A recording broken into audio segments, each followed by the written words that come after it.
Woo! Oh yeah, this is gonna be a fun one.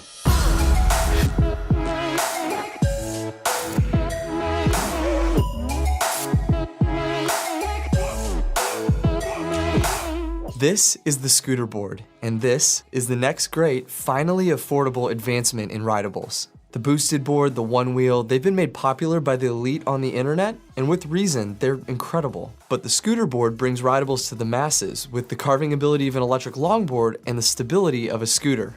My first impression when unboxing it, this is a gorgeous board. From the colors to the build, it looks and feels incredibly well built. Included in the box are the board fully assembled, the charging cable, the instructional booklet, and a single hex key to adjust the handle for both riding style and height. The position of the accelerator is going to be pretty important, especially at high speeds.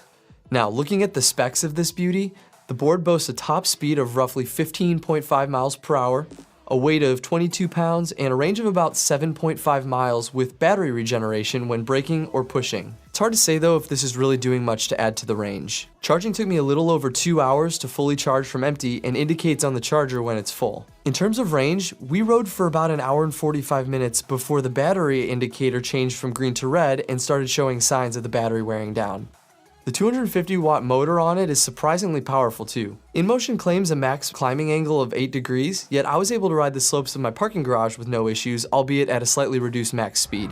Looking at the build quality, this is an area where I cannot boast enough. The majority metal frame feels solid underfoot and can really take a beating. The only major notable plastic component is the stop brake, but it uses a metal pad mounted underneath to contact the rear tire. Now speaking of the tires, these are not your standard solid longboard tires. Make sure they're fully aired up, and doing some minor off-roading is well within the wheelhouse of the Scooterboard.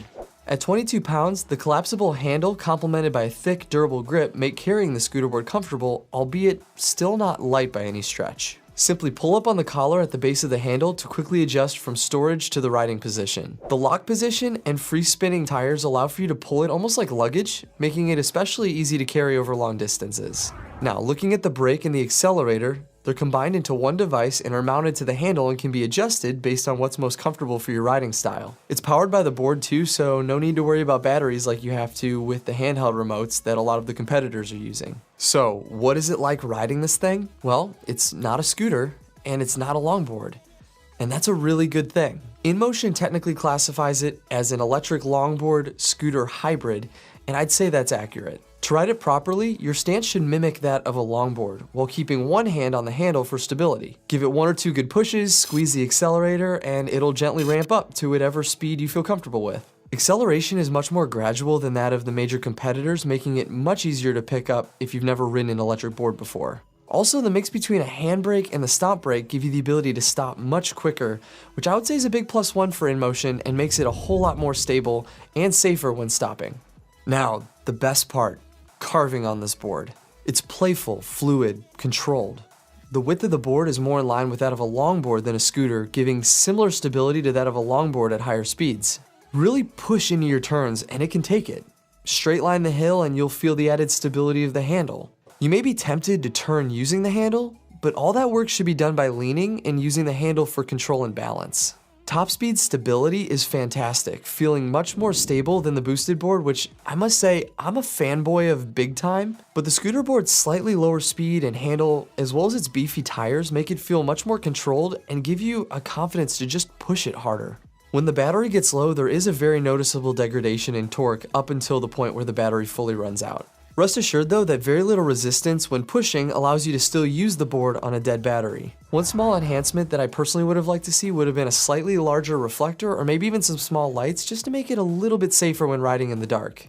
All in all, the Scooterboard checks in at about 70% of the top speed of its main competitor, the same range, but less than half the price, with that increased safety and an equally robust build. At $700, it is at a much more reasonable price point for the average consumer, for those that want to use it as a daily commuter or simply a fun way to cruise around town. The fact is, I really love this board. For a long time now, I've been dying to pick up my own boosted board, but this actually fulfills all of the desires I had for an electric rideable at a price point that I could actually afford. Links in the description below if you're ready to pick one up for yourself. So let me know what you guys think. Now that you've seen it, what do you think of the Scooterboard? Do you think it competes well with the boosted board? Do you think it competes well with the OneWheel? Let me know in the comments below. Thank you guys so much for watching. If you like this video, please give it a huge thumbs up. Please subscribe to my channel. I've got more rideables coming, more giveaways coming, lots of fun stuff in the works. So stick with me, it's gonna be fun. I'll catch you guys in the next one. See ya.